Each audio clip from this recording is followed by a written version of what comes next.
بسم اللہ والصلاۃ والسلام علی رسول اللہ. السلام علیکم ورحمۃ اللہ وبرکاتہ. پروگرام ایک منٹ اور سہیل احمد صدیقی آپ کی خدمت میں حاضر. کوئی 25 سال پرانی بات ہے. میں ممتاز شاعر جناب میراج جامی کے گھر پر ان کے ساتھ کسی موضوع پر محو گفتگو تھا. میز کے ایک طرف میں تھا، دوسری طرف صاحب خانہ. ایسے میں نعت اور غزل کے معروف شاعر جناب منصور ملتانی عرف عارف منصور تشریف لائے. دفتر سے آئے تھے، تھکے ہوئے اتنے تھے کہ وہ چند ثانیوں میں فرشی نشست پر براجمان ہو کے لڑک گئے، سو گئے اور بابا سے بلند خراٹے لینے لگے.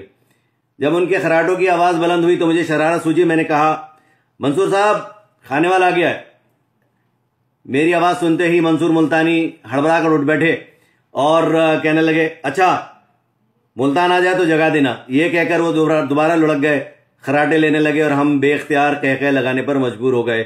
اللہ تعالیٰ منصور ملتانی کو جنت میں خوش خرم رکھے.